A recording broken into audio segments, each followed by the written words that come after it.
దేవుని వాక్యము విందము. శ్రీమతి వి మరియమ్మ గారు దేవుని వాక్యాన్ని చదవాలని మనవి చేయుచున్నాను. ఆది కాండము 28వ అధ్యాయము 15 నుండి 22 వరకు అమ్మగారు చదవాలని మనవి చేస్తున్నాను. నేటి పరిశుద్ధ ఆరాధన కొరకు ఏర్పాటు చేయబడినటువంటి మొదటి వాక్య భాగము ఆది కాండము 28వ అధ్యాయము 15వ వచనం నుండి 22వ వచనం వరకు చదువుకుందామండి. ఇదిగో నేను నీకు తోడయ్యుండి నీవు వెళ్ళు ప్రతి స్థలమందు నిన్ను కాపాడుచు ఈ దేశమునకు నిన్ను మరలా రప్పించేదను. నేను నీతో చెప్పినది నెరవేర్చు వరకు నిన్ను విడువనని చెప్పగా యాకోబు నిద్ర తెలిసి నిశ్చయముగా యెహోవా ఈ స్థలమందున్నాడు, అది నాకు తెలియకపోయిననుకుని భయపడి ఈ స్థలము ఎంతో భయంకరము, ఇది దేవుని మందిరమే గాని వేరొకటి కాదు, పరలోకపు గవిని ఇదే అనుకునెను. తెల్లవారినప్పుడు యాకోబు లేచి తాను తలగడగా చేసుకున్న రాయిని తీసి దాని స్తంభముగా నిలిపి దాని కొన మీద నూనె పోసెను. మరియు అతడు ఆ స్థలమునకు బేతేలను పేరు పెట్టెను. అయితే మొదట ఆ ఊరి పేరు లూజు. అప్పుడు యాకోబు, నేను తిరిగి నా తండ్రి ఇంటికి క్షేమముగా వచ్చినట్లు దేవుడు నాకు తోడయ్యుండి నేను వెళ్ళుచున్న ఈ మార్గములో నన్ను కాపాడి తినుటకు ఆహారమును ధరించుకున్నటకు వస్త్రములు నాకు దయచేసిన ఎడల యెహోవా నాకు దేవుడయ్యుండును. మరియు స్తంభముగా నేను నిలిపిన ఈ రాయి దేవుని మందిరమగును. మరియు నీవు నాకిచ్చు యావత్తులో 10వ వంతు నిశ్చయముగా నీకు చెల్లించదనని మొక్కుకొనెను. దేవుడు తన పరిశుద్ధ వాక్యం మన వినికిలో దీవించునుగాక. హల్లెలూయా. కృప వెంబడి కృపతో నన్ను బలపరచిన దేవా, నీకే నారాధనా. కృప వెంబడి కృపతో నన్ను బలపరచిన దేవా, నీకే నారాధనా. ఆరాధనా ఆరాధనా ఆరాధనా ఆరాధనా. కృప వెంబడి కృపతో నన్ను బలపరచిన దేవా, నీకే నారాధనా. ఆరాధనా ఆరాధనా ఆరాధనా ఆరాధనా. శ్రమలలో దుఃఖములో నేనుండగా, బాధలలో ఇరుకులలో నే వెళ్ళగా, శ్రమలలో దుఃఖములో నేనుండగా, బాధలలో ఇరుకులలో నే వెళ్ళగా, నా కృపా చాలునంటివే, నా కృపా చాలునంటివే, నా కృపా చాలునంటివే, నన్నాదరించితివే, నా కృపా చాలునంటివే, నన్నాదరించితివే. కృప వెంబడి కృపతో నన్ను బలపరచిన దేవా, నీకే నారాధనా.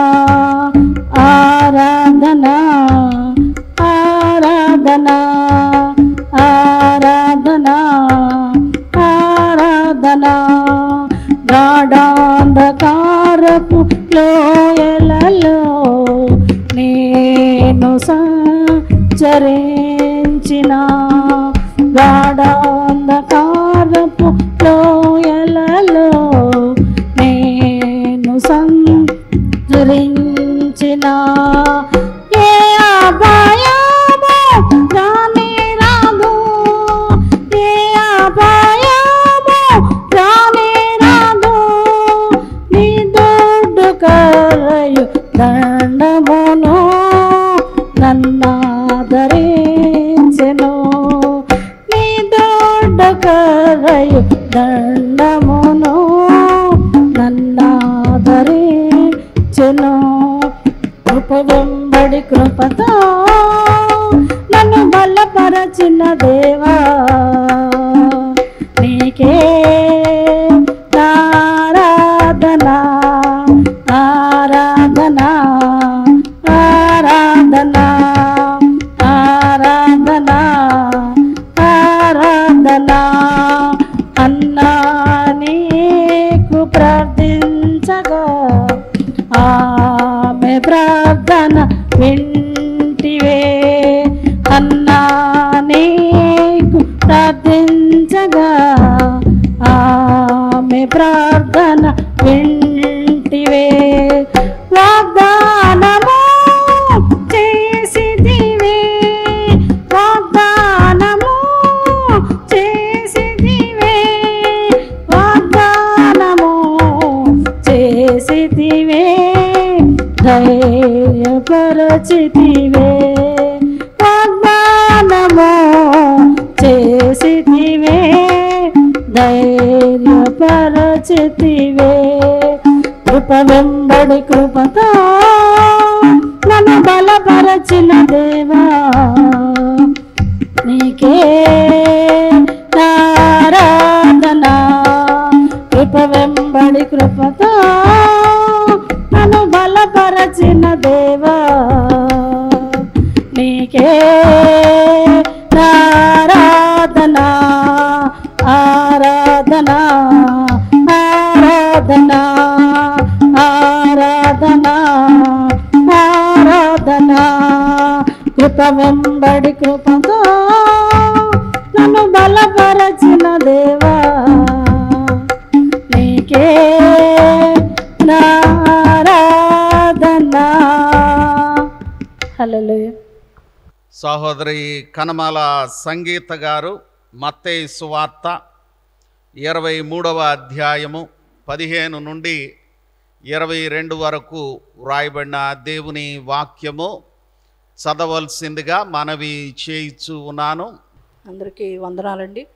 ఈ యొక్క సమయంలో దేవుడు ఏర్పాటు చేసినటువంటి రెండవగా ఉన్నటువంటి వాక్యము మత్తయి సువార్త 23వ అధ్యాయము 15వ వచనం నుంచి 22 వరకు చదవగా విందుము. అయ్యో వేషధారులైన శాస్త్రులారా పరిసయ్యులారా, ఒకరిని మీ మతములో కలుపుకొనుటకు మీరు సముద్రమును భూమిని చుట్టి వచ్చెదరు. అతడు కలిసినప్పుడు అతని మీకంటే 2 అంతలు నరకపాత్రునిగా చేయుదురు. అయ్యో అందులైన మార్గదర్శకులారా, ఒకడు దేవాలయము తోడని ఒట్టు పెట్టుకుంటే అందులో ఏమీ లేదు, కానీ దేవాలయంలోని బంగారము తోడని ఒట్టు పెట్టుకుంటే వాడు దానికి బద్ధుడని మీరు చెప్పుదురు. అవివేకులారా అందులారా, ఏది గొప్పది, బంగారమా? బంగారంను పరిశుద్ధపరచు దేవాలయమా?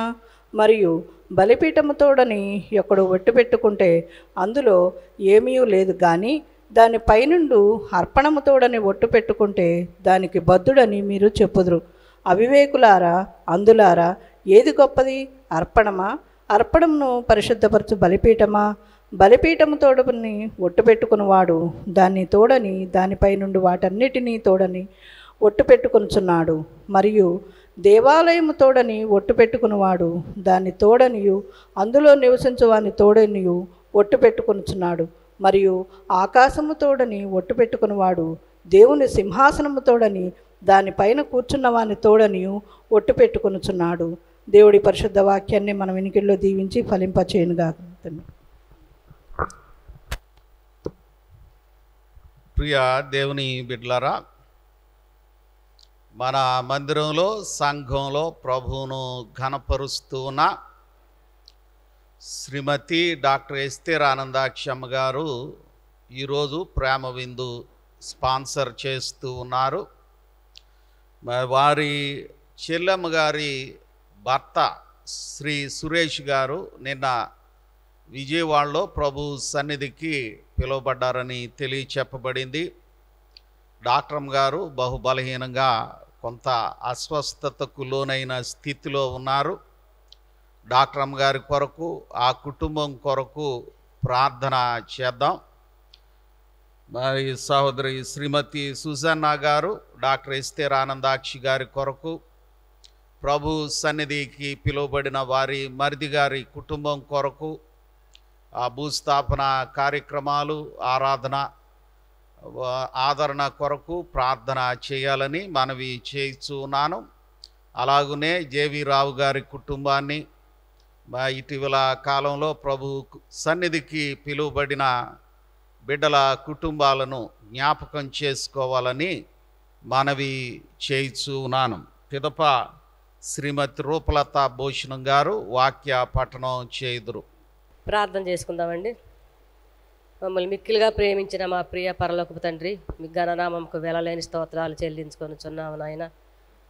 అల్పులు అయోగ్యులం ప్రభా, ఎందుకు పనికిరాని వారం ప్రభా, ప్రతిదినము ప్రతి సమయమందును ప్రభా మీ ఆలయంలో చేరి ప్రార్థించుకునే భాగ్యాన్ని మాకు అనుగ్రహించిన దేవా మీకే వందనాలు. స్తుతులకు పాత్రుడమైన మా యేసయ్య మీకే స్తుతులు ప్రభా, స్తోత్రాలు స్తోత్రాలు. ప్రతి క్రైస్తవ ఆలయంలో జరుగు ఈ ఆదివారపు ఆరాధనలో మీరుంటున్నందుకు మీకు వందనాలు స్తోత్రాలు ప్రభా. విశ్వాసులందరినీ బలపరచండి దేవా మీకే వందనాలు స్తోత్రాలు నాయన. దైవజనులందరినీ మీరు దీవించండి, ఆస్వాదించండి ప్రభా. దైవజనులు చెప్పు వాక్యం ప్రభా నేను విశ్వాసులు అయిన మేము ప్రభా వాటిని విని గ్రహించి ప్రభా వాటిలో ఉన్న అర్థాన్ని మేము నెమరవేసుకొని ప్రభా నాయన ఆ వాక్యం మాలో ఫలింపడానికి సహాయం చేయండి దేవా మీకే స్తోత్రాలు అయ్యా. స్తుతులు స్తుతులు. దయగలిగిన మా తండ్రి మీకే వందనాలు స్తోత్రాలు ప్రభా. యేసు ప్రభా ఈరోజు మరి పరిశుద్ధ ఆదివారంగా మీరు ప్రకటించిన రీతిగా ప్రభా విశ్వాసులందరం కలిసి నాయన ఈరోజు ప్రభ బల్లారాధనలో పాల్గొనడానికి మీరు ఇచ్చిన కృపకై వందనాలు స్తోత్రాలు ప్రభా. ప్రతి ఒక్క బిడ్డ మనసు ప్రేరేపించండి ప్రభా. బాప్తిసం తీసుకున్న ప్రతి బిడ్డ ప్రభా మీ యందు బలపడటానికి సహాయం చేయండి దేవా మీకే వందనాలు స్తోత్రాలు ప్రభా. మేము ఎవరం ప్రభా అయోగ్యంగా బల్లారాధనలో పాల్గొనకుండా ప్రభా యేసయ్య మమ్మల్ని మేము ఆత్మవిమర్శ చేసుకొని ప్రభా మీ యందు బలపడే భాగ్యాన్ని మాకు అనుగ్రహించండి. దీనిలో ప్రభా మా ప్రార్థన ఆలకించండి. ముఖ్యంగా ప్రభా సంఘంలో ఎందరో బలహీన స్థితిలో ఉన్నారు ప్రభా, ఒక్కసారి వారి జ్ఞాపకం చేసుకోండి దేవా మీకే వందనాలు. లిల్లీ పుష్పం గారు ప్రభా, మరి మరీదు లక్ష్మి గారు కూడా ప్రభా మరి 3 రోజుల క్రితం ప్రభా కళ్ళు తిరిగి పడిపోయారని వారి బాబు చెప్తున్నాడు నాయన. ఆ బిడ్డ ఎడల జాలి దయా చూపించండి దేవా మీకే వందనాలు. కుమారులకి తల్లి ఎడల మంచి మనసు కలుగజేయండి దేవా మీకే వందనాలు స్తోత్రాలు ప్రభా. అలాగే ప్రభా బలహీన స్థితిలో ఉన్న లిల్లీ పుష్పం గారు ఎడల మీ కృపా కటాక్షములు ఉంచండి. కొద్ది నెలల నుంచి బిడ్డ మరి గృహానికే పరిమితమైపోయారు నాయన. ఆ బిడ్డలో ఉన్న బలహీన స్థితి మీరు ఎరిగిన దేవుడు అయ్యా మీకే స్తోత్రాలు నాయన. ఆ బిడ్డ కొరకు ప్రభా దైవజనులు సంఘము ప్రభా సేవ సమాజం వారు మరి బలహీనులందరి కొరకు ప్రార్థించండిగా ప్రభా ఈ సంఘ ప్రార్థన దైవజనుల ప్రార్థన మీ సన్నిధికి చేర్చుకొని బలహీన స్థితిలో ఉన్న ప్రతి ఒక్క బిడ్డ ఎడల మీ కృపా కటాక్షములు ఉంచండి దేవా మీకే వందనాలు. మరి ప్రభా పరిమి యేసుపాదం గారు కూడా ఎంతో బలహీనతలో ఉన్నారు ప్రభా. అలాగే బోస గారిని ప్రభ కృపా కటాక్షములు ఉంచండి. వేదాంత బాబు గారి ఎడల మీ కృపా కటాక్షములు ఉంచండి దేవా మీకే స్తోత్రాలు. సంఘ ప్రార్థన మీరు ఆలకిస్తున్నందుకు మీకు వందనాలు స్తోత్రాలు ప్రభా. అలాగే నాయన మరి ప్రభా రేలంగా అబ్రహాం లింకన్ గారు ప్రభా ఎంతో మరి బలహీన స్థితిలో ఉన్నప్పుడు ప్రభా మీరు లేవనెత్తి మీ శక్తిని మీ బలాన్ని ఆ బిడ్డ అనుగ్రహించి ప్రభా క్షేమంగా భద్రంగా ప్రభ గృహానికి చేర్చిన దేవా మీకే స్తోత్రాలు. మరి ఆ బిడ్డ నాయన మీ సన్నిధిలో మీ ఆలయంలో చేరి సంఘం ఎదుట సమాజం ఎదుట మరి ఒకసారి మీ సాక్షిగా బిడ్డ నిలబెట్టుకోండి దేవా మీకే వందనాలు స్తోత్రాలు. అలాగే ప్రభా జేవి రావు గారు ప్రభా మీరు సంధిలో ఉన్నారు నాయన మీకే వందనాలు. ఆ బిడ్డ ప్రభా నారు మీ కుడి పార్శ్వమున పరలోకమందు కూర్చోబెట్టుకున్నారో మేము నమ్ముతున్నాం నాయన సహాయం చేయండి. విడిచి వెళ్ళిన తన కుటుంబాన్ని తన భార్యని 3 బిడ్డలని వారి రక్తసంబంధాలు అందరిని ప్రభా ఓదార్చండి బలపరచండి ప్రభా. మీ ఆదరణ కుటుంబానికి అనుగ్రహించండి దేవా మీకే స్తోత్రాలు అయ్యా స్తోత్రాలు. మరి నిన్నటి దినాన ప్రభా ఎస్తేర్ ఆనందాక్ష గారు మరిది గారు ప్రభా మరి మీ సన్నిధిలో ఉన్నారని వింటున్నాం ప్రభా మీకే స్తోత్రాలు. మరి ఆ కుటుంబానికి వారి భార్య బిడ్డలకు ప్రభా ఓదార్పు ఆదరణ అనుగ్రహించండి దేవా మీకే వందనాలు. మరి ఎస్తేర్ ఆనందాక్ష గారు ఎంతో బలహీన స్థితిలో ఉన్నారని మేము వింటున్నాం నాయన సహాయం చేయండి. సంపూర్ణ ఆరోగ్యవంతురాలుగా దీవించమని వేడుకొనుచున్నాను నాయన. ఆయు ఆరోగ్యాన్ని మా అందరికి అనుగ్రహించండి దేవా మీకే స్తోత్రాలు ప్రభా. స్తుతులు స్తుతులు. మరి విస్తరానందంగా ఇచ్చిన 3 బిడ్డల కొరకై వందనాలు, వారి కుటుంబాల కొరకై వందనాలు. దయగలిగిన మా తండ్రి మీకే వందనాలు ప్రభా. ఆ బిడ్డ ప్రభా సంఘాన్ని ప్రేమించి ప్రభా ఈరోజు ప్రభా నాయన ప్రేమ విందును ఏర్పాటు చేసిన విధానం కొరకై వందనాలు. దీన్ని బట్టి ప్రభ తన బిడ్డలకి తనకి ప్రభా మీ దీవెనలతో నింపమని వేడుకొనుచున్నాము నాయన సహాయం చేయండి. ఈరోజు ప్రభా నాయన మరి అన్ని సంఘాల వారు చేస్తున్న ప్రార్థనలు మీ సన్నిధికి చేర్చుకోండి దేవా, మీకే వందనాలు. మరి ప్రభా నాయన మరి అనేక స్థలాల్లో ప్రభా నాయన క్రైస్తవులపై హింసాకాండ జరిగిస్తున్నారు నాయన, మీకే వందనాలు. వారి మనసు మార్చండి దేవా, మీకే స్తుతులు ప్రభా, స్తోత్రాలు. క్రైస్తవులంటే ప్రభ మంచిని బోధించేవారం ప్రభ, శాంతికి కాముకులై ప్రభ మేము జీవించుండగా ప్రభ, మరి ప్రభ ఎవరైతే మరి ఈ క్రైస్తవులపై ప్రభ నాయన మరి దుర్మార్గాన్ని ఎడల కృప చూపిస్తు దుర్మార్గాన్ని మరి ప్రకటింపజేయుచున్నారు, వారి మనసు మార్చండి దేవా, మీకే స్తోత్రాలు. ఎంతో అయోగ్యులం ప్రభ, మా ప్రార్థన మీ సన్నిధికి చేర్చుకోండి దేవా, మీకే స్తుతులు అయ్యా, స్తుతులు. దయగలిగిన మా తండ్రి మీకే వందనాలు. జగన్ బాబు గారి నాయకత్వాన్ని మీరు దీవించండి, ఆస్వాదించండి. మరి ఆ బిడ్డను బట్టే ప్రభ క్రైస్తవ్యం బలపడతానికి సహాయం చేయండి దేవా, మీకే స్తోత్రాలు. నరేంద్ర మోడీ గారికి మనసు మార్చండి దేవా, మీకే వందనాలు. అందరి ఎడల ప్రభ కృప చూపించి జాలి దయ చూపించి ప్రభ నాయన క్రైస్తవులపై ప్రభ నాయన ఎలాంటి దుర్మార్గత చోటు లేకుండా సహాయం చేయమని ప్రభ ఈ మధ్యాహ్నం ఈ ఉదయకాలమందు ప్రభ ఈ దుర్మార్గరాలని ప్రభ అయోగ్యరాలని ప్రభ నా ప్రార్థన మీ సన్నిధికి చేర్చుకొని సహాయం చేయండి దేవా. ఇంకా రాలేని వారిని ప్రభ వారి మనసును ప్రేరేపించి ప్రభ యేసునాయన ఈ ఆలయంలో ప్రవేశించే భాగ్యాన్ని అనుగ్రహించండి దేవా, మీకే వందనాలు. దైవజనులు మీరు దీవించండి, ఆస్వాదించండి. జోసఫయ్య గారి మీ కృపా కటాక్షములు ఉంచండి దేవా, మీకే వందనాలు. అల్పురాలు నా ప్రార్థన ఆలకించి ప్రభ దానికి తగిన సమయం ముందు ప్రతిఫలాన్ని అనుగ్రహించి సహాయం చేయమని యేసయ్య శ్రేష్టమైన నామమును బట్టి అడిగి ప్రార్థించి వేడుకొనుచున్నాము తండ్రి, ఆమేన్. శ్రీమతి రూపలత భూషణం గారు యోహాను వ్రాసిన మొదటి పత్రిక 1వ అధ్యాయము 5 నుండి 10 వరకు వ్రాయబడిన దేవుని వాక్యము చదవలసిందిగా మనవి చేయిచు ఉన్నాను. మీ అందరికీ నా వందనాలు చెల్లించుకుంటున్నానండి. ఈ దినం మనకు ఏర్పాటు చేసిన మూడవ పాఠ్య భాగము యోహాను పత్రిక 1వ అధ్యాయము 5 నుండి 10 వచనాలు చదువుకుందాం. మేము ఆయన వలన విని మీకు ప్రకటించు వర్తమానమేమనగా దేవుడు వెలుగై ఉన్నాడు, ఆయన యందు చీకటి ఎంత మాత్రమునూ లేదు. ఆయనతో కూడా సహవాసము గలవారమని చెప్పుకొని చీకటిలో నడచిన ఎడల మనం అబద్ధమాడుచు సత్యమును జరిగింపకుందుము. అయితే ఆయన వెలుగులో ఉన్న ప్రకారము మనమును వెలుగులో నడిచిన ఎడల మనము అన్యోన్య సహవాసము గలవారమై ఉందుము. అప్పుడు ఆయన కుమారుడైన యేసు రక్తము ప్రతి పాపము నుండి మనలను పవిత్రులుగా చేయును. మనము పాపము లేని వారమని చెప్పుకుని ఎడల మనలను మనమే మోసపుచ్చుకుందుము, మరియు మనలో సత్యం ఉండదు. మన పాపములను మనము ఒప్పుకొని ఎడల ఆయన నమ్మదగిన వాడును నీతిమంతుడును గనక ఆయన మన పాపములను క్షమించి సమస్త దుర్నీతి నుండి మనలను పవిత్రులుగా చేయును. మనము పాపము చేయలేదని చెప్పుకొని ఎడల ఆయనను అబద్ధకునిగా చేయువారమగుదుము, మరియు ఆయన వాక్యము మనలో ఉండదు. దేవుడి పరిశుద్ధ వాక్యం దీవించును.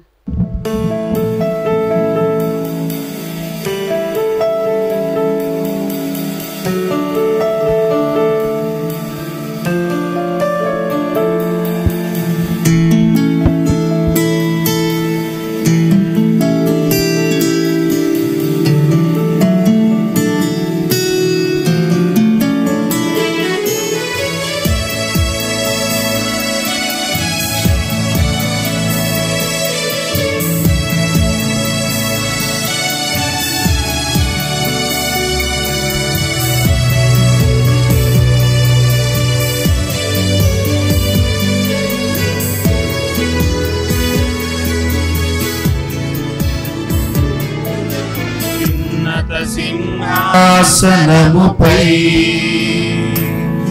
ఆసీనుడవైన దేవా, అత్యంత ప్రేమా స్వరూపివి నీవే, ఆరాధింతును నిన్నే. అత్యున్నత సింహాసనముపై ఆసీనుడవైన దేవా, అత్యంత ప్రేమా స్వరూపివి నీవే, ఆరాధింతును నిన్నే. ఆహా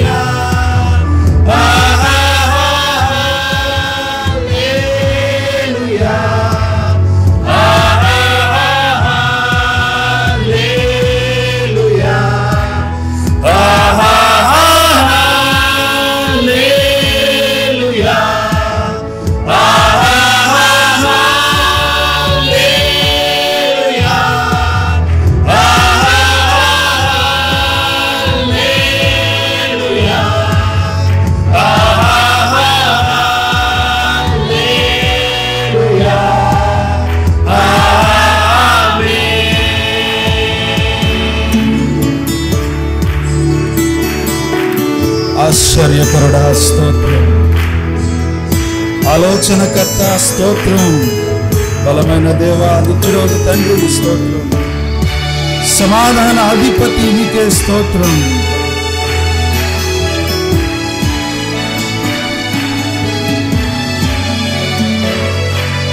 ఆశ్చర్యకరుడా స్తోత్రం, ఆలోచనకర్త స్తోత్రం, బలమైన దేవా నిత్యుడవగు తండ్రి సమాధానాధిపతి స్తోత్రం. ఆశ్చర్యకరుడా స్తోత్రం, ఆలోచనకర్త స్తోత్రం, బలమైన దేవా నిత్యుడవగు తండ్రి సమాధానాధిపతి స్తోత్రం. హల్లెలూయా,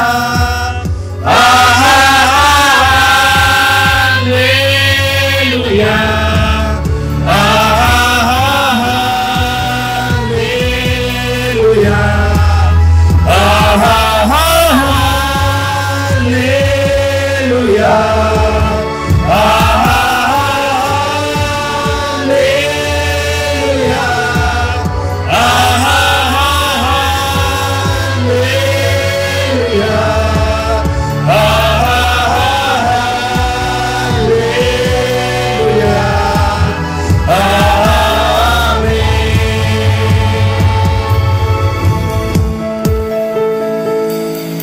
కృపా సత్య సంపూర్ణ స్తోత్రం, కృపతో రక్షించితివే స్తోత్రం, నీ రక్తమిచ్చి విమోచించిన నా రక్షణకర్త నీకే స్తోత్రం.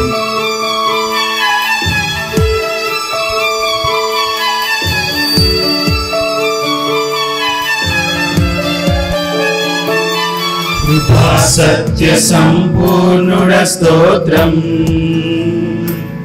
కృపతో రక్షించితివే స్తోత్రం, నీ రక్తమిచ్చి విమోచించినావే నా రక్షణకర్త స్తోత్రం.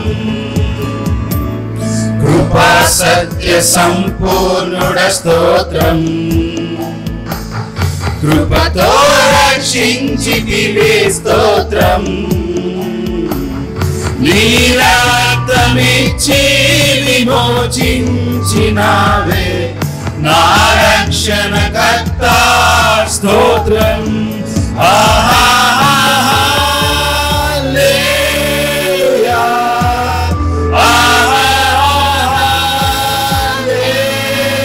హల్లెలూయా, హల్లెలూయా,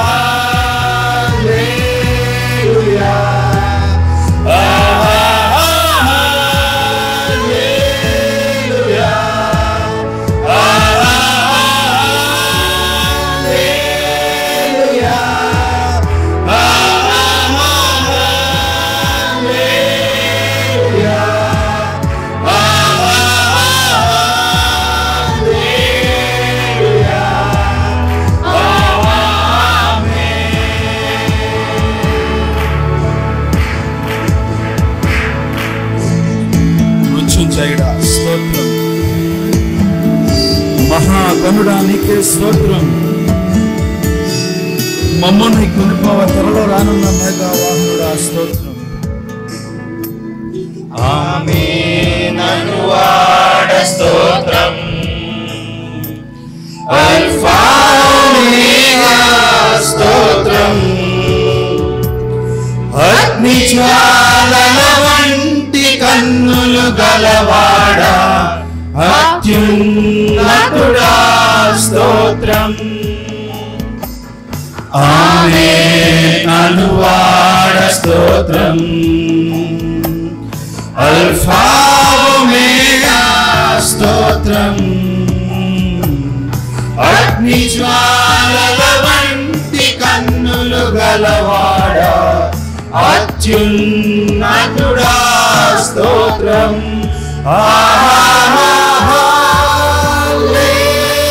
హల్లెలూయా,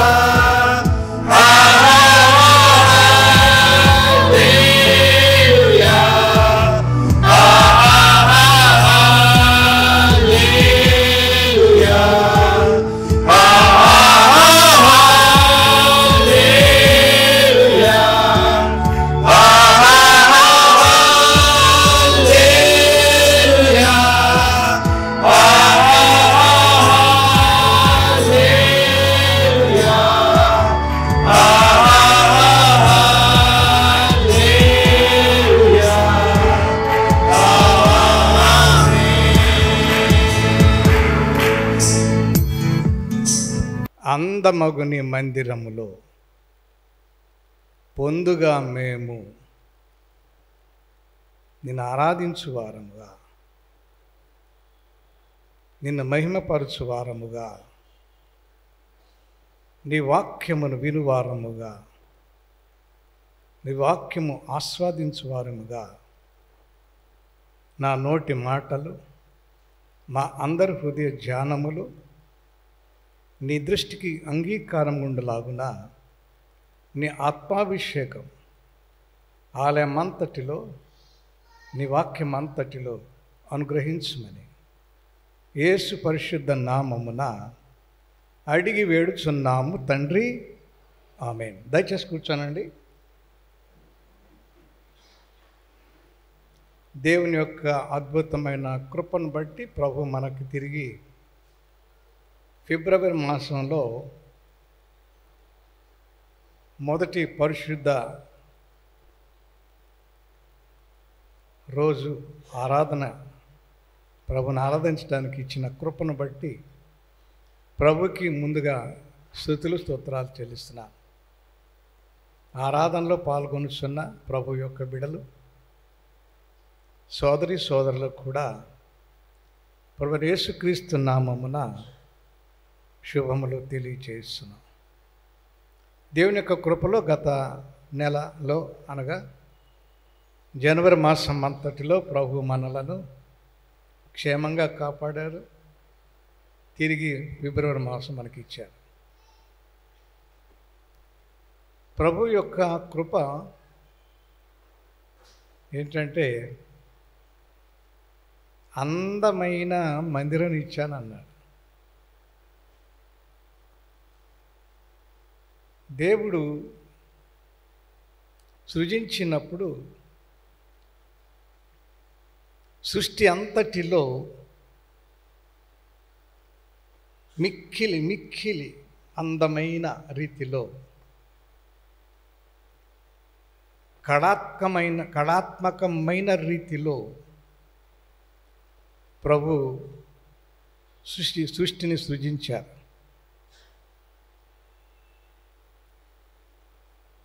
ఈ సృష్టిని గూర్చి మానవుడు తెలుసుకోవడం కూడా మానవుని తరం కాదు.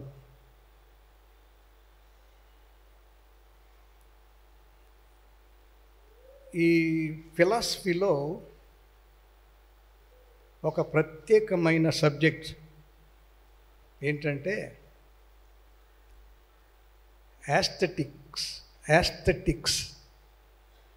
యాస్థెటిక్స్ అనే మాట అది గ్రీక్ పదం, అనగా అందము. యాస్థెటిక్స్, బ్యూటీ, ఫిలాసఫీ ఆఫ్ యాస్థెటిక్స్, అందమును గూర్చిన మాట యాస్థెటిక్స్. దీనిలో మనం చూసినప్పుడు దాన్ని ఏమంటామంటే అందము, గుడ్ టేస్ట్, అంటే చూచి ఆనందించడం. టేస్ట్ అంటే తినడం కాదు, అక్కడ ఆనందించుట, సృష్టిని చూచి ఆనందించుట. ఎందుకంటే నేచర్, సృష్టి అది చాలా అట్రాక్టివ్, ఆకర్షణీయమైనది. అంతేకాదు వెరీ ఎలగెంట్ అంటే మిక్కిలి సొగసైనది చూడడానికి ఎంతో సొగసుగా కనపడుతుంది. చిన్న వయసులో పుట్టినటువంటి బర్డ్స్ అంత అందంగా కనపడవు చిన్న వయసులో. అవే యానిమల్ బేబీస్ అయితే చిన్న వయసులో చాలా అందంగా కనపడతాయి. ఈవెన్ దూడలు కానీ, పంది పిల్లలు కానీ, ఏవైనా చిన్నవి జంతుజాలాల్లో అవి చాలా అందంగా కనపడతాయి. అవి బుడిబుడిగా అడుగులు వేస్తూ ఉంటే చూడముచ్చటగా కనపడతాయి. అది దాన్ని ఏమంటే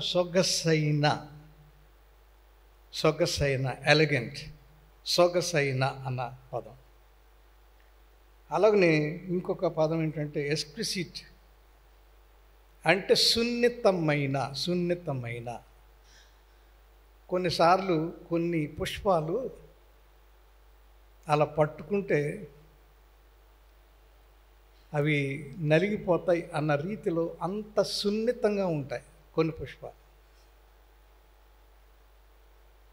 ఆ పుష్పాలు మనం చూసినప్పుడు కొన్ని పుష్పాలు ఆకర్షణీయంగా ఉంటాయి, చాలా ఆకర్షణీయంగా ఉంటాయి. అలాగనే మీరు అడవి ప్రాంతానికి వెళ్ళినట్లయితే అడవి ప్రాంతంలో మీరు చూస్తే ఒక్కొక్క రంగు కలిగినటువంటి మొక్కలు, వాటి పుష్పాలు ఎంతో ఆకర్షణీయంగా కనపడతాయి. ఇంతకుముందు మన ప్రదేశాల్లో జనుము వేసేవాళ్ళు, జనం వేసేవాళ్ళు. ఆ జనం వేసినప్పుడు అవి పెరిగి పసుపు రంగులో పుష్పాలు వస్తే ఆ తోటంతా చాలా మాధుర్యంగా కనపడుతూ ఉంటుంది, చాలా మధురంగా కనపడుతుంది. అది ఏమంటాడు, beautiful, very beautiful, very beautiful. ఇవంతా దేవుని యొక్క సృష్టిలో ఎంతటి ఆకర్షణీయమైన, సొగసైన, సున్నితమైన, అందమైన రీతిలో దేవుడు సృష్టిని తీసుకొచ్చాడు. సో సృష్టిని ఆస్వాదించేటప్పుడు రెండు విషయాలు మనం జ్ఞాపకం చేసుకుంటాం. One is objective, second is subjective. Subjective. Objective అనేటప్పటికీ ఒక దృశ్యం, ఒక వస్తువు, లేక ఒక చెట్టు, ఒక మొక్క, లేక ఒక దూడ, ఏదైనా కానీ సమ్ ఆబ్జెక్ట్. ఈ ఆబ్జెక్ట్ని మనం చూచినప్పుడు మన హృదయంలో దాని మీద ఉన్నటువంటి ఆలోచన సబ్జెక్టివ్ అవుతుంది. ఆబ్జెక్టివ్, సబ్జెక్టివ్ రెండు ఉన్నాయి. ఆబ్జెక్టివ్ అనేటప్పటికీ అట్రాక్టివ్గా కనపడుతుంది. ఆ అట్రాక్షన్లో కూడా మన సబ్జెక్టివ్ అంటే అది ఎంతవరకు నాకు ఉపయోగపడుతుంది, దాన్ని మన సబ్జెక్టివ్. అది రెండవది, ఆబ్జెక్టివ్ అండ్ సబ్జెక్టివ్. వీటిలో మానవుని యొక్క ఇమోషనల్ మీద కూడా ఆధారపడి ఉంటుంది. ఎమోషనల్ ఇన్ ద సెన్స్, మీరు ఏ చూపుతో చూస్తారో ఆ చూపు మీద ఆబ్జెక్ట్ ఆధారపడి ఉంటుంది. ఆ చూపు నీకు సబ్జెక్ట్ అవుతుంది. అది చాలా విశేషంగా మనం జ్ఞాపకం చేసుకుంటాం. కొన్నిసార్లు వీ బికమ్ ఎన్ ఎమోషనల్ అయిపోతాం, దానిలో లీనమైపోతాం, ఏం జరుగుతుందో కూడా తెలియనట్టు లీనమైపోతుంటాం. ఇది చాలా విచిత్రమైనటువంటిది. ఇది చాలా ఆలోచించవలసినటువంటి. ఎందుకంటే దేవుని సృష్టిలో మనం చూచినప్పుడు ఆకాశ విశాలములు దేవుని మహిమను వివరించుచున్నవి. అంతేకాదు, పగటికి పగలు బోధ చేయుచున్నది, రాత్రికి రాత్రి జ్ఞానము తెలుపుచున్నది. దేవుడు సృజించినప్పుడు వాటికి భాష లేదు, కానీ దే స్పీక్ టు అస్. భాష లేదు కానీ మనతో మాట్లాడతాయి. భాషతో మాట్లాడవు, వాటి యాక్షన్తో మాట్లాడుతూ ఉంటాయి, వాటి వాసనతో మాట్లాడతాయి, వాటి రంగుతో మాట్లాడతాయి. అవి ఒక అట్రాక్టివ్గా కనబడతాయి అన్నమాట. అట్రాక్టివ్గా కొన్ని పుష్పాలు వాసనతో మాట్లాడతాయి మనల్ని. ఆ పుష్పాలు వాసన వచ్చినప్పుడు అబ్బాయి భలే పుష్పం అనుకుంటాం, భలే వాసన వచ్చింది. అది ఏం పుష్పం అని చూస్తాం. అప్పుడు మన పరిశీలనకి వెళతాం. పుష్పం చూచినప్పుడు, వాసన చూచినప్పుడు అలాగే వెళతాం. అలాగే రంగులు చూచినప్పుడు మరి అది మరొక రీతిలో కనబడుతుంది. వెరీ అట్రాక్టివ్ రీతిలో రంగులు కనపడతాయి. అంచేత దేవుడు ఆకాశాన్ని, భూమిని, వీటన్నింటిని సృజించినప్పుడు మనకి చాలా చక్కగా దేవుడు ఒక డిక్లరేషన్ ఇచ్చాడు. ఏమిటి ఆ డిక్లరేషను అని అంటే, అది మంచిదైనట్టు దేవుడు చూచెను. ఆది కాండంలో మొదటి అధ్యాయంలో ఆయన సృజించిన తర్వాత మానవుని కొరకు సృజించినటువంటి వాడు వాటిని చూచి అది మంచిదైనట్టు దేవుడు చూచెను. సముద్రాన్ని చేశాడు, భూమిని చేశాడు. అవన్నీ చేసిన తర్వాత 1వ అధ్యాయం 10వ వచనం చివరి భాగంలో అది మంచిదని దేవుడు చూచెను. అది ఆ సముద్రాలు, భూమిని ఇవన్నీ చేసిన తర్వాత ఇవి చాలా బాగున్నాయి అని అనుకున్నాడు. మీరు సముద్ర తీరంకి వెళ్ళినప్పుడు, సముద్రాన్ని చూస్తున్నప్పుడు, సముద్ర తరంగాలు వస్తున్నప్పుడు ఆ సముద్ర తరంగాలు వడివడిగా వస్తాయి, కొన్నిసార్లు లేటుగా వస్తాయి. కానీ వచ్చే విధానం, రావడం మళ్ళీ వెనక్కి వెళ్ళిపోవడం చూస్తే అది చాలా ఆకర్షణీయంగా చాలా బాగుంది అని అనుకుంటాం. అంతేకాదు, అమావాస్య రోజున సముద్ర తీరంలో మనం నిలబడితే ఆ అమావాస్య రోజున సముద్ర తీరంలో తరంగాలు కనపడతాయంటే చీకటిలో కనపడతాయి తరంగాలు. ఎప్పుడన్నా మీరు చూసారా? మా హస్బెండ్ శైలేంద్ర గారు చూస్తారు, ఎక్కువ సముద్రంలో తిరుగుతారు కదా. రేడియం కలర్లో ఒక వెలుగుగా కనపడుతూ ఉంటుంది. రేడియం కలర్లో కనపడుతుంది. అమావాస్య రోజున సముద్ర తీరంకి వెళితే రేడియం కలర్ కనపడుతూ ఉంటుంది. దాని మీద రీసెర్చ్ చేశారు సైంటిస్ట్, రమణ్ అనేటువంటి సైంటిస్ట్. ఆయన రమణ్ ఎఫెక్ట్ అని దాని పేరు పెట్టారు, రమణ్ ఎఫెక్ట్ అన్నాడు. అది మంచిదైనట్టు దేవుడు చూచెను. తర్వాత ఫలవృక్షాలు ఇవన్నీ చేశాడు. చేసిన తర్వాత 12వ అధ్యాయం చివరి వచనంలో, 1వ అధ్యాయం 12వ వచనంలో అది మంచిదైనట్టు దేవుడు చూచెను. ప్లాంట్స్, ట్రీస్, గ్రీన్ పిగ్మెంట్స్ అన్నీ కూడా మంచిదైనట్టు చూశాను. మేమున్న కోలమని మా పల్లెటూరేగా, మా దొడ్డి చుట్టూ చాలా మొక్కలు ఉండేవి. మాకు మెడికేషన్ మొక్కలు ఉండేవి. చిత్రమూలమ, అడజార, ఇంకా చాలా ఉంటాయి, మేపాళం, ఇవన్నీ రకరకాలైనటువంటి మొక్కలు ఉండేవి మెడికేషన్ కొరకు. కనుక ఆ రోజుల్లో గడ్డలు వచ్చినా, పళ్ళు నొప్పులు వచ్చినా, చెవిలో పోటు వచ్చినా, మరి కంట్లో కళ్ళు కలిగినా ప్రత్యేకమైన రీతిలో ఈ ప్లాంట్కి కూడా వాడబడతా ఉంటాయి. అవి దేవుడు మంచిదైనట్టు దేవుడు చూచెను అన్నాడు. అలాగనే చంద్రుని, నక్షత్రములను, సూర్యుని చేసిన తర్వాత కూడా అది మంచిదైనట్టు దేవుడు చూచెను. 18వ వచనంలో అది కూడా అక్కడ మంచిదైనట్టు దేవుడు చూచెను. ఈ మంచిది అంత మంచిదే. చివరిగా 21వ వచనంలో కూడా అన్నీ చేసిన తర్వాత చరించేటప్పుడు వాటిని కూడా అది మంచిదైనట్టు దేవుడు చూచెను. ఇది చాలా విశేషంగా మనం చూస్తున్నాం. మంచిదైనట్టు దేవుడు వాటిని చేశాడు, మంచిదైనట్టు. ప్రియమైన వారలారా, ఇంత మంచిదైనటువంటి సృష్టిలో సృష్టి కూడా, మానవుడు సృష్టిని కూడా చెడగొడుతున్నాడు అని అంటాడు. మానవుడు దేవుడు ఇంత మంచిగా చేసినటువంటి సృష్టిని మానవుడు చెడగొడుతున్నాడు అంట. ఎలా చెడగొడుతున్నాడు? రోమాపత్రికలో 8వ అధ్యాయం,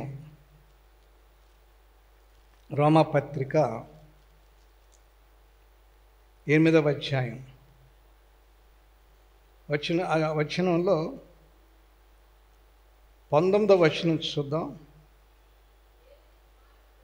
దేవుని కుమారులు ప్రత్యక్షత కొరకు సృష్టి మిగుల ఆశతో తేరి చూచి కనపెడుచున్నది. ఏలయనగా సృష్టి నాశనమునకు లోనైన దాస్యం నుండి విడిపింపబడాలి. చాలమ్మా, సృష్టి దాస్యానికి లోబడిపోతుందంట. ఎందుకని దాస్యం లోబడుతుంది? ఈ రోజున ఏ ఆహారం తీసుకుందామన్నా ఈ అగ్రికల్చర్ డిపార్ట్మెంట్ రీసెర్చ్ వచ్చిన తర్వాత ఏమండి అన్నీ ఏమైపోతున్నాయి? వరి వంగడాలు పెంచుకోవడానికి ఏదో రూపాలు తీసుకొచ్చేస్తున్నారు. బియ్యం కొనుక్కోవాలంటే ఏ బియ్యం కొనుక్కోవాలి? ఇప్పుడు ఈ బియ్యం ఏంటంటే బ్రౌన్ రైస్ కొనుక్కుని తినమంటున్నారు. వైట్ రైస్ వద్దు, బ్రౌన్ రైస్ తినమంట. కారణం ఏంటంటే న్యాచురాలిటీని మానవుడు అన్యాచురల్గా సృష్టిస్తూ ఉన్నాడు. అవి కూరగాయల్లో కానీ, కూరగాయలు బాగా పండాలంటే దానికి ఏదో మందులు వేయాలి, అదే వేయాలి, ఇదే వేయాలి. వరి బాగా పండాలంటే దానికి రీసెర్చ్ చేసి ఏదో చేశారు. కనుక మానవుడు దేవుడిచ్చిన సృష్టిలో కూడా వాడు తలకాయ పెట్టేస్తున్నాడు మానవుడు. అందుకని అంటాడు అక్కడ, అదే దాస్యమునకు లో నుండి విడిపించబడాలయ్యా. నువ్వు చేసావు, మమ్మల్ని అందరూ చక్కగా పెట్టావు, కానీ మానవుడు దూరేసి మమ్మల్ని అందరూ గజిబిజి చేసేస్తున్నాడు అన్నాడు. ఇంత అందమైనటువంటి రీతిలో సృజించినప్పుడు మానవుడు దాన్ని ఆస్వాదించవలసింది పోయి మానవుడు ఇంత పరిస్థితిలోనికి మనల్ని ఈ రీతిగా తీసుకొచ్చాడు. ప్రియమైన వర్లారా, ఎందుకు అది అందుచేత మానవుని యొక్క సృష్టిలో దేవుడు ఇంతగా చేసిన మానవుడు ఆ సృష్టిలో కూడా వాడు జోక్యం చేసుకుని మానవుడు తనదైన రీతిలో ఒక సృష్టిలో దూరి సృష్టిని నాశనం చేసే రీతిలో చేశాడు మానవుడు. అందుచేత అది ఎక్కడ ప్రారంభించబడింది అని అంటే ఏదైనా తోటలను ప్రారంభించాడు. ఏదైనా తోటలో మానవుని సృజించినప్పుడు ఆ మానవుని సృష్టిలో దేవుడు నుండి అక్కడ ఆదాము అవ్వలు కలిసి చూచుటకు రమ్యమైనది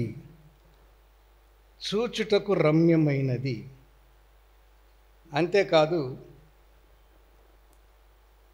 అవి తినుటకు మిగుల ఆహారమైనది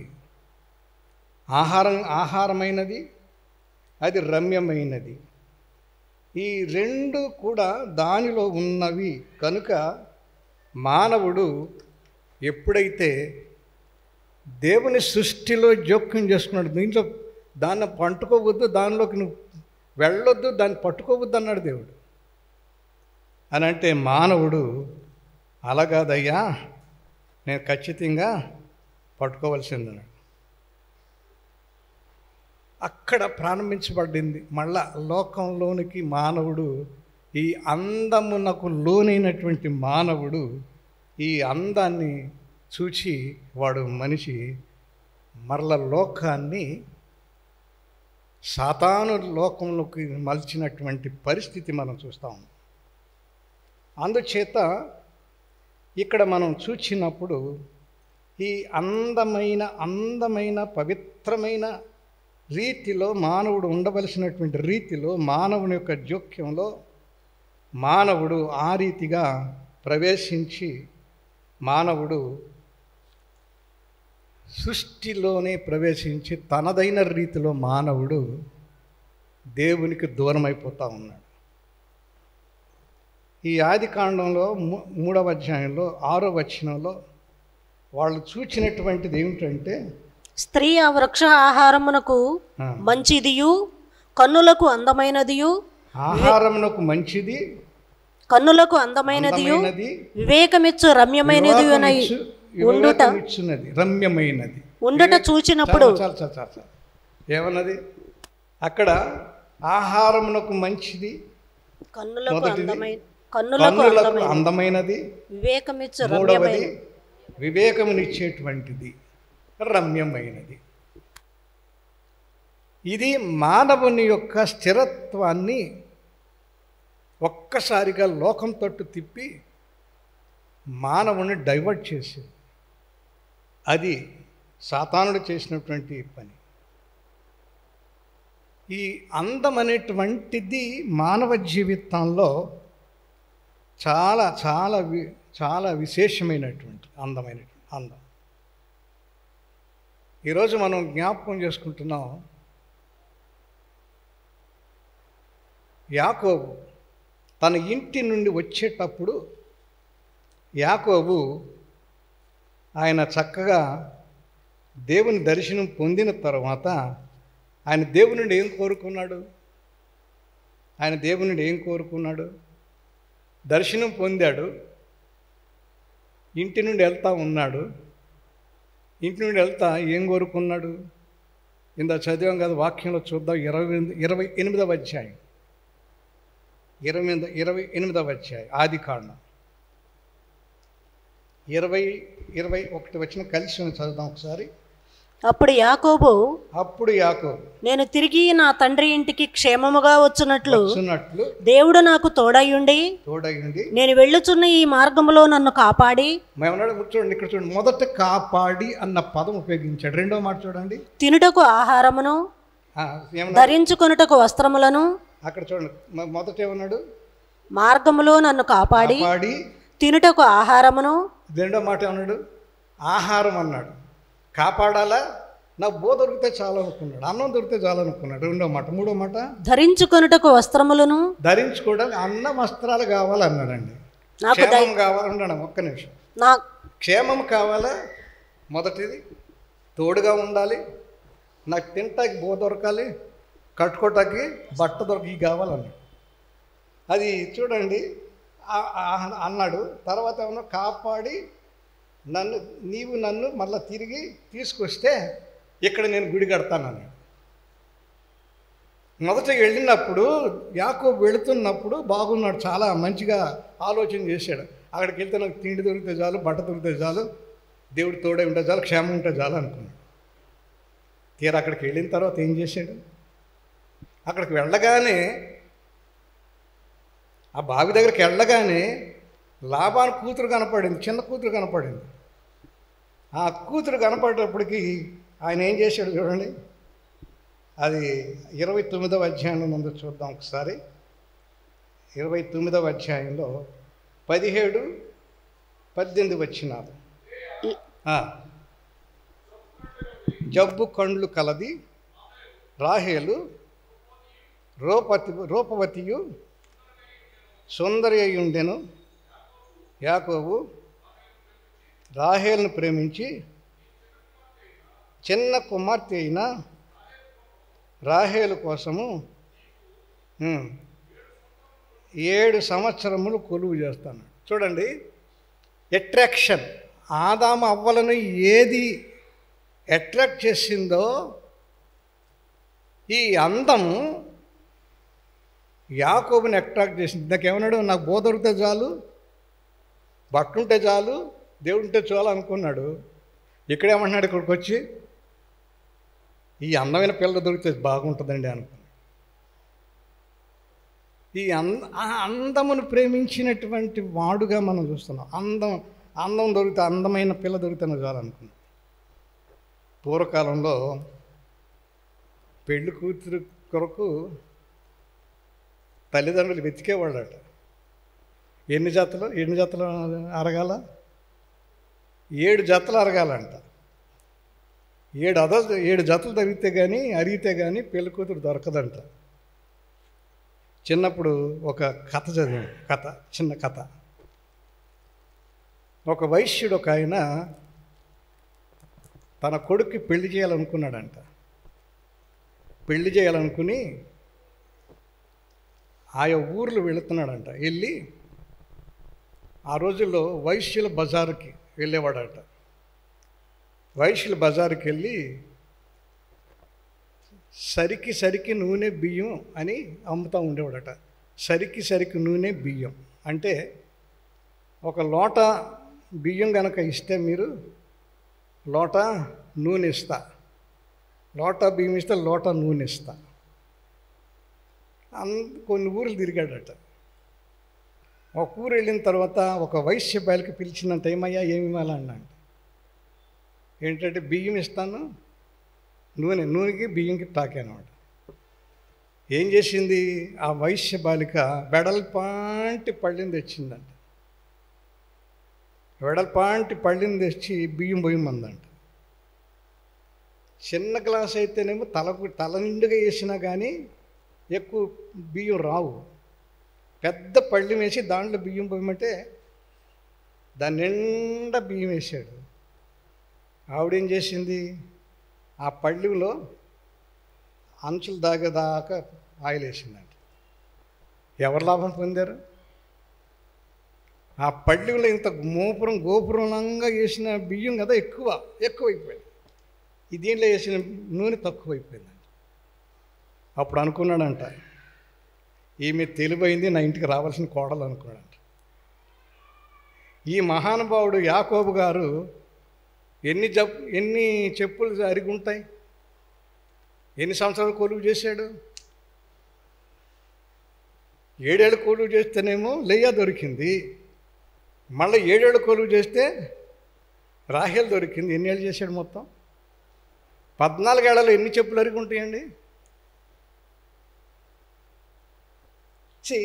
యాకోబు, ఆ ప్రేమలో పడినటువంటి యాకోబు, అది చాలా ఏమంటాం దాను, చాలా వేదన అది ఏంటంటే ఈ ప్రేమ అనేటువంటిది ఏమీ ఆలోచించదు. నేను ఇన్ని కాలం చేస్తున్నానా, ఇంత చేయాలా, అది చేయాలి, ఇది చేయాలా. ఈ రోజున ఈ ప్రేమ అనేటువంటిది చూస్తే సామెతల గ్రంథంలో మనకి 31వ అధ్యాయంలో 30వ వచనంలో మనందరికి తెలిసిన వాక్యం ఏంటంటే, అందము మోసకరము, సౌందర్యము వ్యర్థం. అందము మోసకరం. ఎంతకాలం అందం ఉంటుంది మనిషికి? ఈ అందం ఎంతకాలం ఉంటుంది? కానీ ఎప్పుడైతే మానవుడు అందాన్ని చూచి మానవుడు శోధనలో పడ్డాడో, దేవుడు మానవుడితో మాట్లాడుతున్నాడు. యెషయా గ్రంథంలో 3వ అధ్యాయంలో 24వ వచనంలో దేవుడు మాట్లాడుతూ ఉన్నాడు. చూద్దాం ఒకసారి. యెషయా గ్రంథము 3వ అధ్యాయం 24వ వచనం.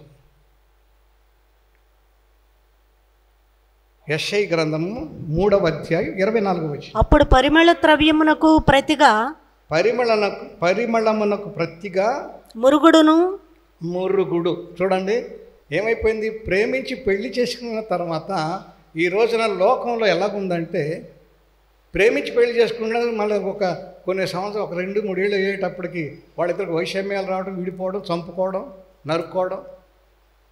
ఏమైపోయింది? ప్రేమ ఏమైపోయింది? మురుగుడు. చూడండి, పరిమళమునకు ప్రతిగా మురుగుడును, నడికట్టుకు ప్రతిగా నడికట్టుకు బదులుగా త్రాడును. ఊరిత్రాడు అన్నాం మనం ఊరిత్రాడు, నడికట్టు బదులు ఊరిత్రాడు చేసుకుంటున్నారు.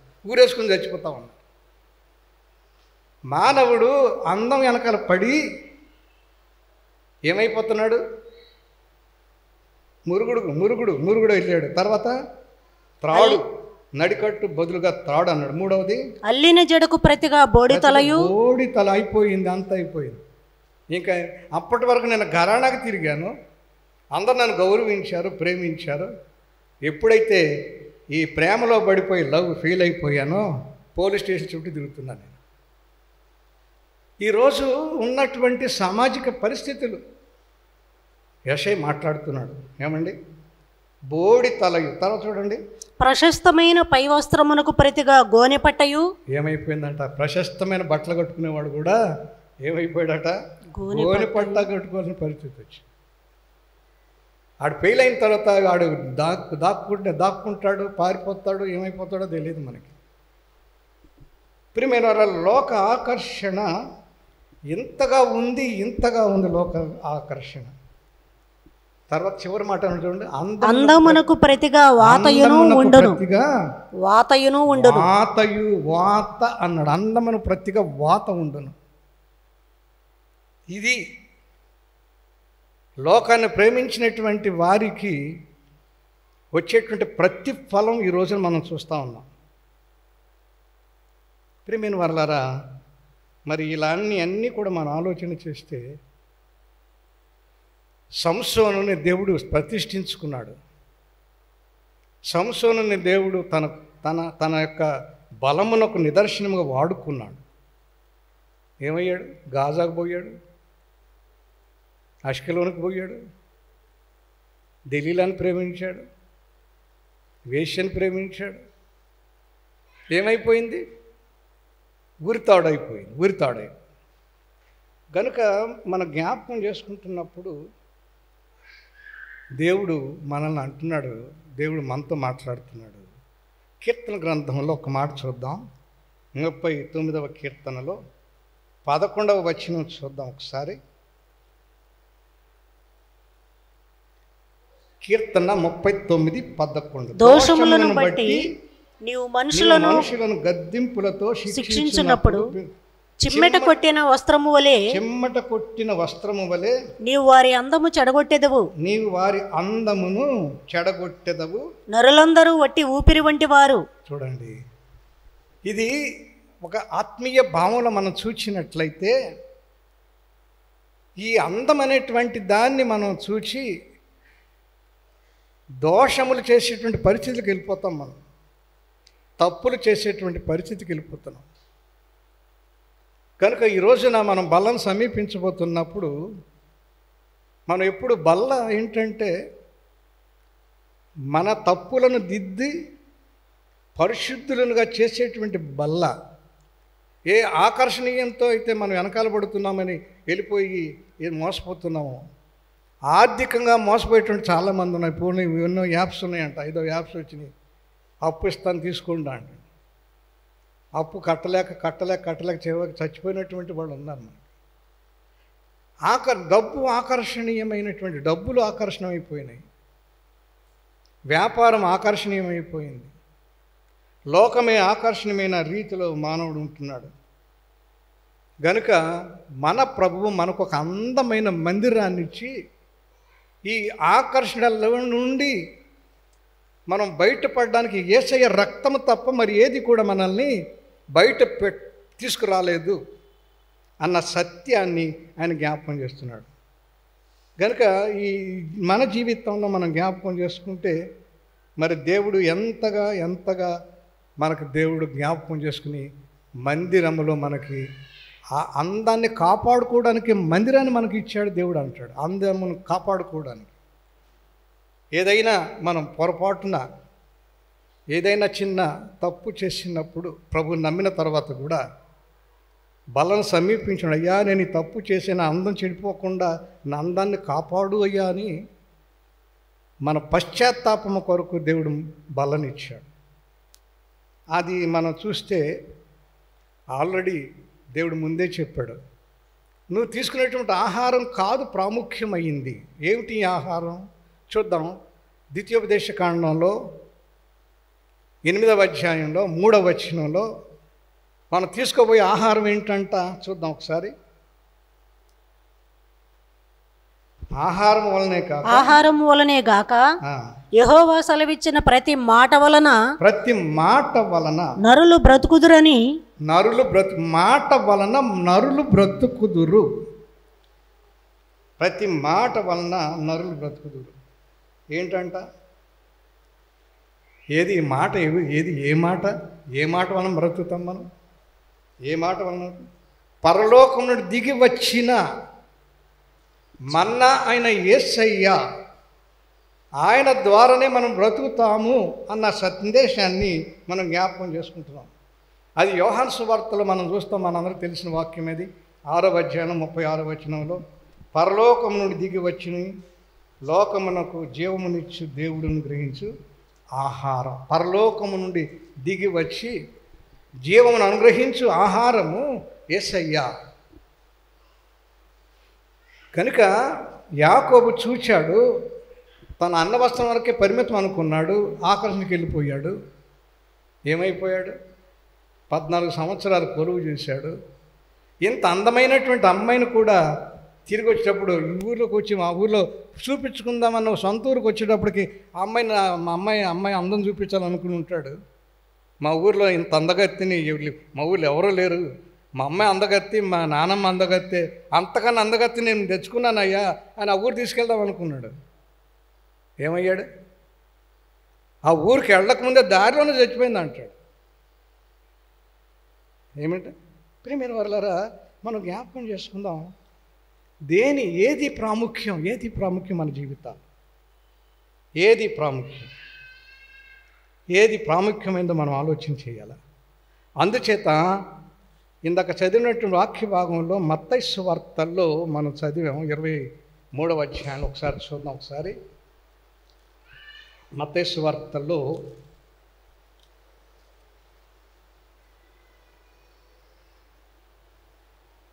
ఇక్కడ 3 విషయాలు మనం జ్ఞాపకం చేసుకుందాం.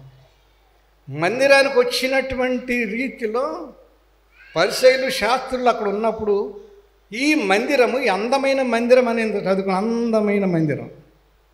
ఆ పాట ఎందుకు పెట్టానంటే, నేను ఈరోజు చాలా సంవత్సరాల కిందట నేను హై స్కూల్లో చదువుతున్న రోజుల్లో సండే స్కూల్ రిట్రీట్ చేశారు జిల్లా లెవెల్లో.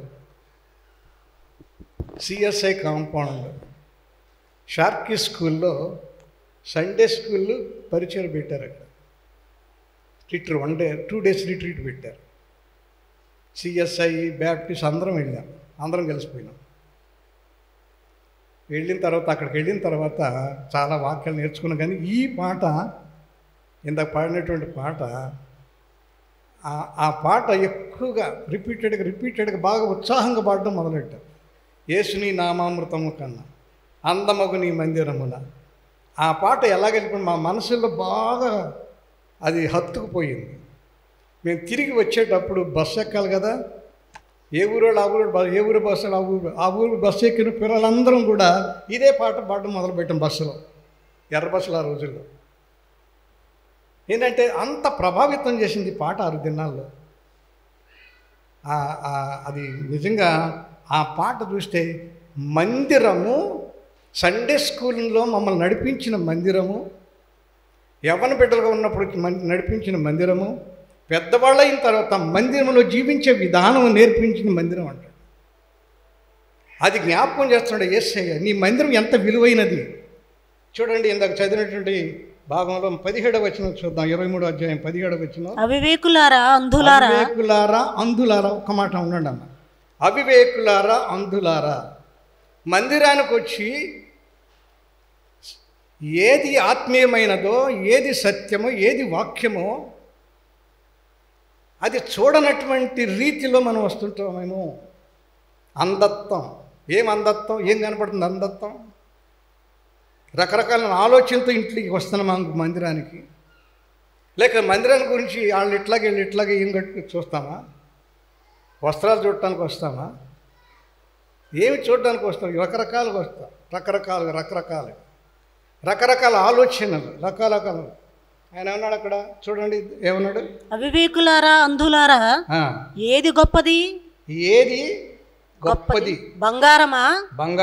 బంగారమును పరిశుద్ధపరచు దేవాలయమా? చూడండి, నువ్వు ధరించేటువంటి వస్త్రమా, నువ్వు ధరించేటువంటి వస్తువులా, ఏమిటి ముఖ్యమైనవి? ఏంటంట? ఏమన్నాడు? ఏంటి ముఖ్యమంట అక్కడ? పరిశుద్ధపరచు దేవాలయం. మనం మర్చిపోవద్దు. మనం పరిశుద్ధపరచబడడానికి వస్తున్నాం మందిరానికి. బల్లను సేవించేటప్పుడు పరిశుద్ధపరచబడడానికి బల్ల దగ్గరికి చేరుతున్నాం మనం. అది మందిరం యొక్క విలువ. మందిరం యొక్క విలువ. మందిరములో మనం పరిశుద్ధపరచబడ్డానికి వస్తున్నాం. లేకపోతే నేను గొప్పవాడిని, నేను ఇంత కానుక ఇచ్చేసాను, ఇంద్రకన్నా ఎక్కువ ఇచ్చాను నేను, లేకపోతే నేను ఇంత చేశాను కాదట. అది చూడంట దేవుడు ఏం చూస్తాడట? నీ పవిత్రత చూస్తాను. చూడండి, మందిరమా ఏమండి గనక అక్కడ అంటున్నాడు పవిత్రపరిచేటువంటి పరిశుద్ధ మందిరమా అన్న పదం ఆయన ఉపయోగించాడు. అదే రెండవ మాట చూద్దాం, 20వ వచనం కూడా చూద్దాం. బలిపీఠము తోడని ఒట్టు పెట్టుకునివాడు 19వ వచనం. అవివేకులారా అందులారా ఏది గొప్పది? అర్పణమా? అర్పణమును పరిశుద్ధపరచు బలిపీఠమా? బలిపీఠమా, అర్పణ అర్పించే బలిపీఠమా అన్నాడు. బలిపీఠం అనేది యేసయ్య ఇక్కడ తెచ్చిపోయాడా? లేదే. బలిపీఠం అనగా యేసయ్య రక్తమునకు బలిపీఠముగా ఉన్న బల్ల, ప్రభు బల్ల. ఇది బలిపీఠం. నువ్వు బలిపీఠం దగ్గరకు వచ్చినప్పుడు, నేను తీసుకునేటప్పుడు ఈ బలిపీఠం నన్ను శుద్ధి చేసిందా లేదా? నేను ఇంత పరిస్థితులు ఉన్నాను, ఇంత సమస్యలు ఉన్నప్పుడు ప్రభా నేను నా హృదయాన్ని నీకు ఇస్తున్నాను, నీ బల్లలో క్షమాపణ ఇచ్చి నీ బల్ల ప్రకారంగా నా సమస్యలు తీర్చాయా, నా పాపములు తీర్చాయా అని దాని కొరకు నేను ఉన్నానా? ఏది రెండవ మాట కదండి. ఆ మాట చాలా విలువైన మాట. నీ అర్పణలు కాదు, నువ్వు అర్పించేటువంటి నీ హృదయం, బలిపీఠం దగ్గర అర్పించే నీ హృదయాన్ని నేను చూస్తాను. అది రెండవ మాటగా జ్ఞాపకం చేసుకుంటున్నాను. ఇంకా ఆ మాట జ్ఞాపకం చేసుకుంటే ఇంకా మూడవ మాట, ఇంకొక విలువైన మాట చెప్పాడు.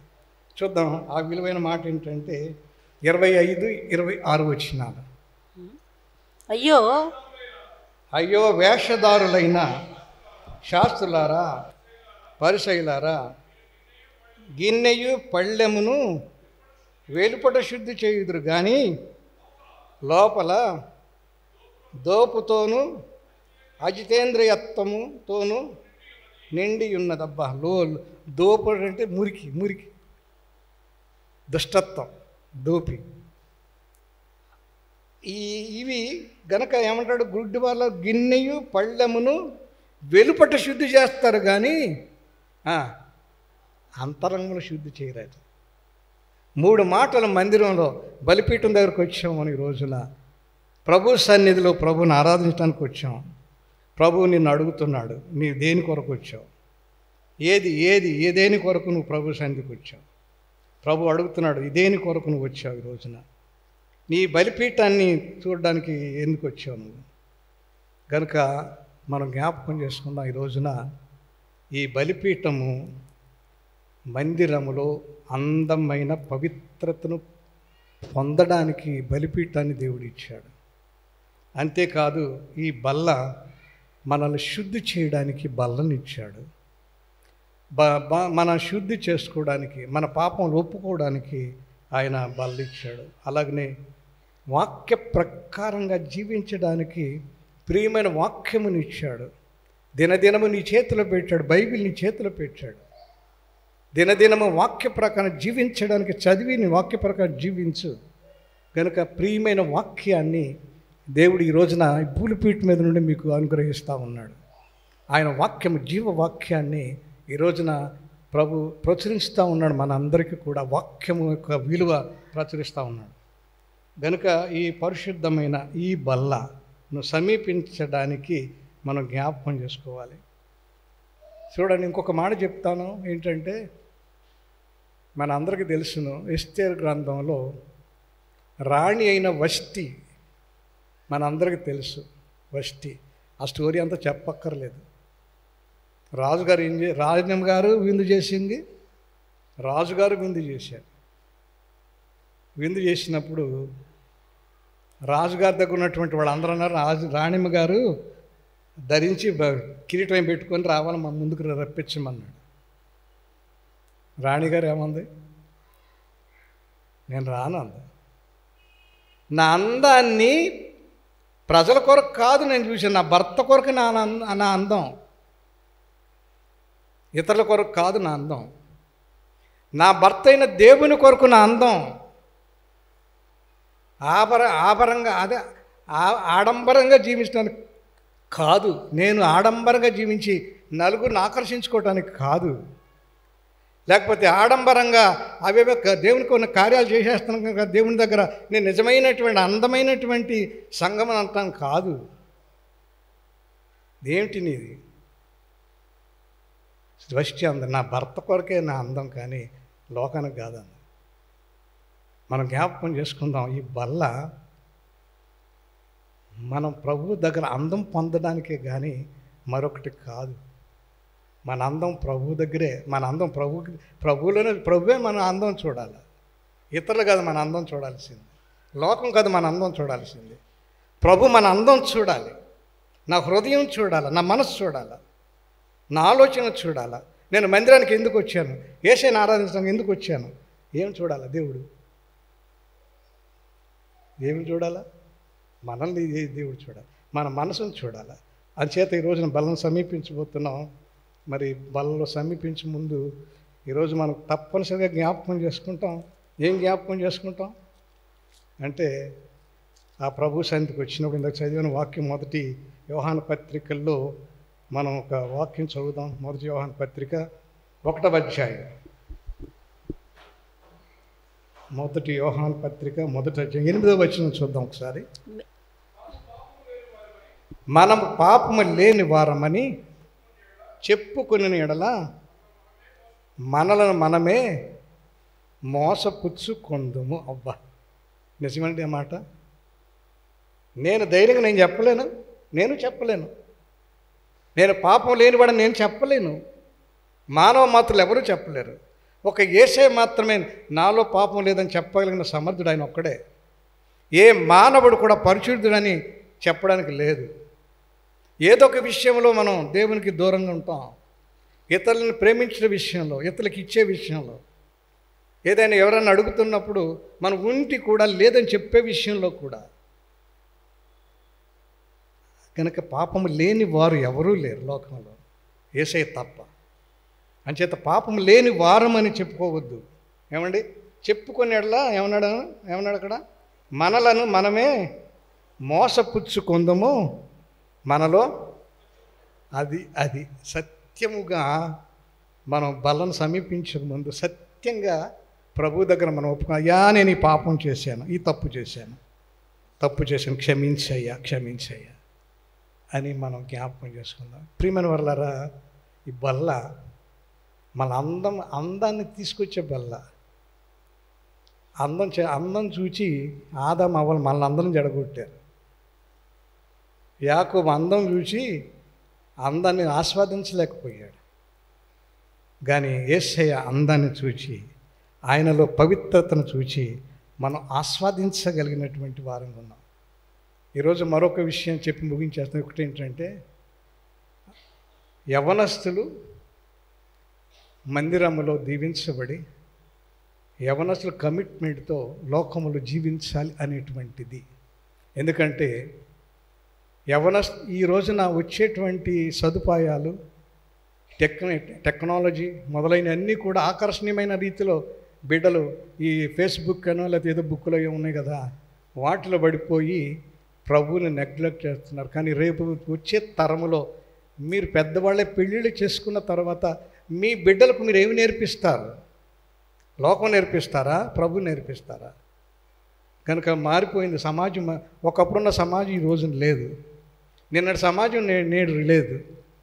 ఇవాళ ఉన్న సమాజం రేపు ఉండదు. అందుచేత ఇంకొక పాట పాడించాను నేను. 25వ పాట, పుస్తకం 35వ పాట. ఏం పాట అది? మారుచున్న సమాజంలో మారని యువకులు లేవాలి. సమాజంలోకి వెళ్తున్నావు, మందిరంలో నువ్వు మారకుండా మందిరంలో నువ్వు సేవించబడి సమాజంలోకి నువ్వు వెళ్ళాలా. రేపు నీ బిడ్డలు వెళ్ళాలా. ఇప్పుడు మన తల్లిదండ్రులు మనల్ని మందిరంలో పెంచారు, మందిరంలో పెద్దవాళ్ళని చేశారు, ప్రభు వాక్యాన్ని అంగీకరించేటట్టు చేశారు. మనం ఏం చేయబోతున్నాం? ఈనాటి తరం యవనస్తులు ఏ రీతిగా ఉంటారు. అందుకని ఆ మాట చూద్దాం. 35వ పాటలో, మారుచున్న సమాజంలో మారని యువకులు, ఆ పల్లవి అదొకటిని 4వ వచనం మాత్రం పాడుకుందాం. మారుచున్న సమాజములోన మారని యువకులు లేవాలి, మార్గములోన మరల నడవాలి. మారుచున్న సమాజములోన జ్ఞానములో ధ్యానములో గానములో దానములో జ్ఞానములో ధ్యానములో గానములో దానములో బోనములో నా పానములో నా పౌరములో నా పానములో నా పరిశుద్ధతయే కావాలి, పరివర్తనయే రావాలి. మారుచున్న సమాజములోన మారని యువకులు లేవాలి, మారని యేసు మార్గములోన మరలక నడవాలి. మారుచున్న సమాజములోన. అవును, మారుచున్న సమాజంలో పెద్దలుగా మనమైతే ప్రభువులో ఉన్నాం, అంగీకరించాం, హత్తుకున్నాం, మందిరములో బల్లలో పాల్గొంటున్నాం, పరిశుద్ధపరచబడుతున్నాం. యవ్వన బిడ్డలు కూడా రాబో తరములలో వారి బిడ్డను పెంచడానికి మన రీతిలో బిడ్డలు కూడా విశ్వాస జీవితంలో శక్తిమంతులు కావాలా, ప్రభువులో ఎదగాల, ప్రభువులో అందమైన వారుగా ఉండాలి,